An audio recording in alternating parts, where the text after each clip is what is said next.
그 카메라를 사지 않았더라면 아직 나는 살아 있었을지도 모른다. 나는 생계형 사진작가다. 스튜디오도 인맥도 없다. 그저 카페 구석, 대여 스튜디오, 길거리, 어디든지 배경이 될 수 있는 곳에서 취업 준비생, 배우 지망생, 소개팅 프로필 사진을 찍는다. 하지만 요즘은 일이 줄었다. 누구나 스마트폰으로 그럴듯한 셀카를 찍는 시대. 내 장비가 핸드폰보다 못하다는 소문이 돌고 난 후 예약은 뚝 끊겼다. 좋은 장비가 없으면 아예 선택지에도 오르지 못한다. 그래서 조금이라도 더 좋아 보이는 카메라가 필요했다. 그 카메라는 만나게 된 건 바로 이날이었다. 외관 깨끗, 렌즈 상태 양호, 가격 12만 원. 말도 안 되는 가격이었다. 나는 그 즉시 거래 버튼을 눌렀다. 며칠 뒤 찌그러진 택배 상자 하나가 도착했다. 다행히 카메라는 멀쩡해 보였다. 내가 카메라를 들고 처음 찍은 건 길거리의 풍경이었다. 햇빛의 결이 그대로 담겨 있었다. 빛 번짐 없이 또렷한 색감. 믿을 수 없었다. 이 정도 퀄리티가 겨우 12만 원이라니 사람 얼굴은 얼마나 잘 담길까. 나는 바로 번화가로 나갔다. 그렇게 몇 컷을 찍고 결과물을 확인한 순간 사람들 뒤로 투명한 막처럼 구겨진 형체 하나가 따라붙어 있었다. 카메라를 여러 번 껐다 켰고 사진도 반복해 찍어봤지만 똑같았다. 이런 사진은 쓸 수가 없었다. 고장인가 싶어 수리하려 했지만 기본 수리비만 15만 원이라고 했다. 괜히 샀다. 12만 원이 그냥 내 손에서 스르륵 증발하는 기분이었다. 그때는 몰랐다. 사진 속 그 흐릿한 형체 하나가 내 인생을 완전히 뒤집어 놓을 줄은. 며칠 뒤 오랜만에 고등학교 동창 태훈과 술자리를 가졌다. 낡은 선술집, 기름 냄새와 먼지가 배어든 테이블, 거칠게 부딪히는 소주잔. 야, 요즘 어떻게 지내냐? 태훈이 웃으며 물었다. 나는 어깨를 으스겼다. 뭐 그냥 똑같이 사진 찍고 있지 뭐. 말끝을 흐리며 나는 어색하게 잔을 비웠다. 술 기운이 돌면서 서로 못다 한 얘기가 쏟아져 나왔다. 태훈이 우리 집에 가서 한 잔 더 하자고 말했다. 나도 고개를 끄덕였다. 그렇게 우리는 비틀거리며 집으로 향했다.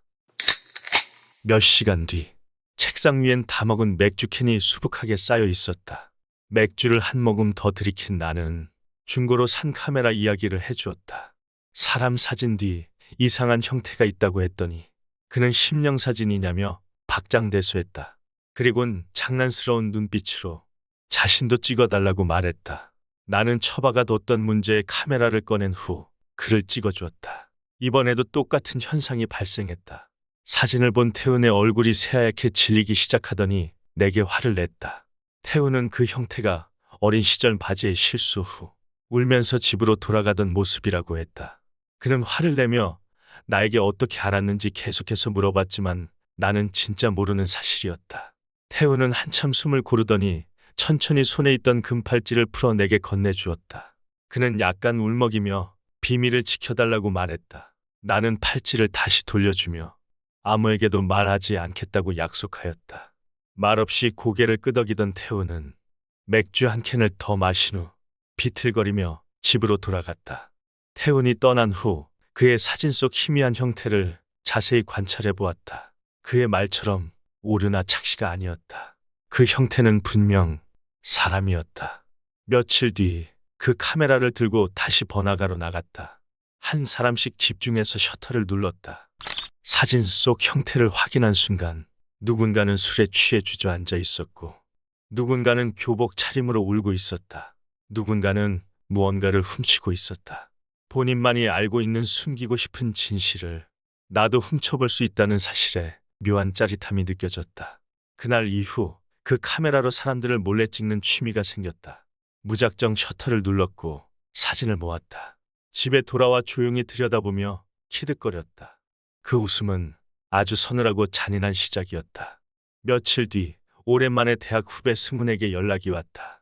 프로필 사진을 찍어달라는 간단한 부탁이었다. 약속한 날 카페에 앉아있는 그를 본 순간 잊고 있었던 현실이 떠올랐다. 주름 하나 없이 다려진 셔츠, 반짝이는 고급 시계, 흠없이 호감 있는 외모까지. 승우는 나와는 처음부터 다른 세계에 있던 사람이었다. 간신히 졸업장을 받아낸 나와 달리 그는 유학을 다녀왔고 각종 대회에서 상까지 휩쓸었다. 이번엔 개인 전시회까지 연다고 했다. 솔직히 너무 부러웠다. 프로필 사진을 찍고 난 후 문득 가방 안에 넣어둔 그 카메라가 떠올랐다. 잠시 망설이다가 나는 조용히 셔터를 눌렀다. 사진 속 당당한 승훈의 모습 뒤로 낯선 외국 간판 아래 만취한 채 수갑을 찬 형태가 서 있었다. 해외 유학 시절 문란하게 놀다 곤욕을 치른 흔적 같았다. 내 입꼬리가 천천히 올라갔다. 그날 밤 나는 익명의 계정을 만들었다. 그리고 사진 한 장을 보냈다. 곧바로 답장이 왔다. 처음엔 정중했다. 하지만 내가 계속 웃느라 답장을 못하자 그의 말투는 점점 초조하게 바뀌었다. 그러더니 지금 바로 3천만 원을 줄 테니 삭제해달라고 말했다. 돈을 바라고 한 건 아니었지만 거절하기엔 너무 큰 액수였다. 잠시 후 익명의 내 계좌로 정확히 3천만 원이 입금되었다. 나는 멍하니 그 숫자를 바라봤다. 죽어라 사진을 찍어도 못 벌던 돈을 단 한 장의 사진으로 벌 수 있다니. 그때까지만 해도 그 카메라는 하늘이 나에게 보내준 선물 같았다. 이후 나는 가까운 지인들부터 셔터를 눌렀다. 공무원, 동창, 심지어 교회에서 마주쳤던 얼굴까지. 돈이 될 것 같다면 망설임은 없었다. 사진을 보내고 조용히 반응을 지켜봤다. 처음엔 쉬웠다. 하지만 오래가지 않았다. 누군가는 내 계정을 추적하려 했고 누군가는 돈이 없다며 울먹였다. 또 어떤 이는 경찰에 신고했다. 며칠 밤을 고민한 끝에 나는 확실한 대상이 떠올랐다. 이미지가 생명인 사람들, 바로 연예인. 그 중에서도 이제 막 얼굴을 알리기 시작한 신인. 불안한 사다리 위에 올라선 그들은 무슨 수를 써서라도 사진을 막으려 했다. 입금은 빨랐고 통장 잔고는 매일같이 불어났다. 그날 타깃은 광고에 한두 번 나왔던 여자 연예인. 팔로워는 순식간에 늘고 있었다. 결과물은 기대 이상이었다. 나는 평소처럼 익명의 계정으로 메시지를 보냈다. 그녀 역시 다급하게 반응했다. 다만 이번에는 액수가 좀 컸다. 며칠이 지나도록 입금은 없었다. 메시지를 다시 보내려던 순간 방 안에 켜져 있던 TV에선 익숙한 이름이 흘러나왔다. 신인 배우였던 그녀가 자택에서 숨진 채 발견되었습니다. 그 순간 내 머릿속에 떠오른 감정은 미안함도 놀람도 아니었다. 아까운 시간만 날렸다는 생각이 가장 먼저 들었다. 그녀의 죽음은 어느새 머릿속에서 흐릿해졌고 나는 또 한 명의 뜨고 있는 남자 아이돌을 찍었다. 그런데 사진 속 모습이 이상했다.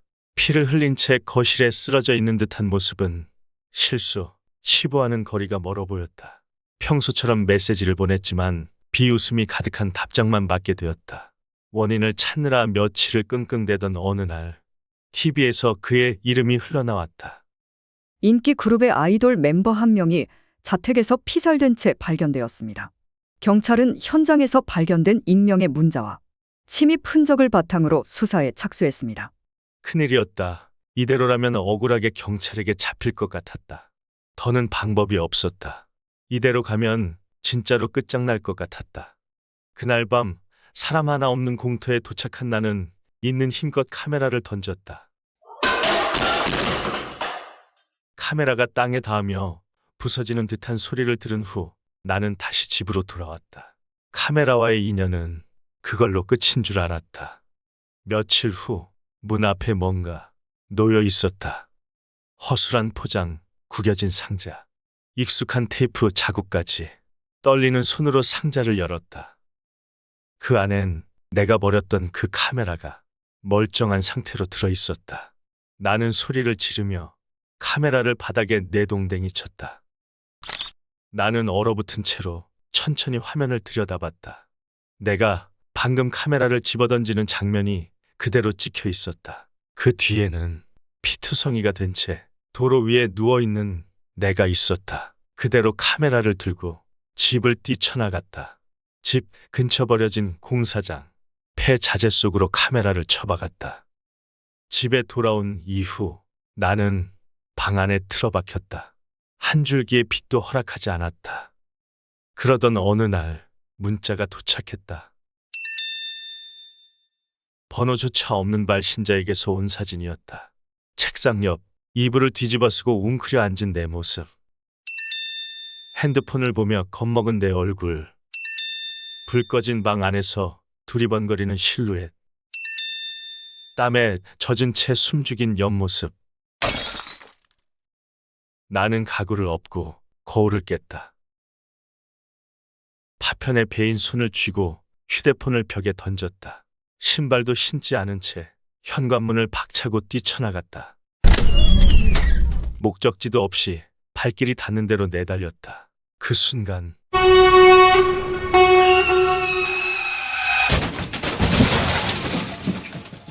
한 남성이 트럭에 치여 사망했습니다. 경찰은 사고의 원인을 조사 중입니다. 내가 공사장에 내던졌던 그 카메라는 말끔한 모습으로 다시 중고 사이트에 올라왔다. 누군가의 클릭을 기다리며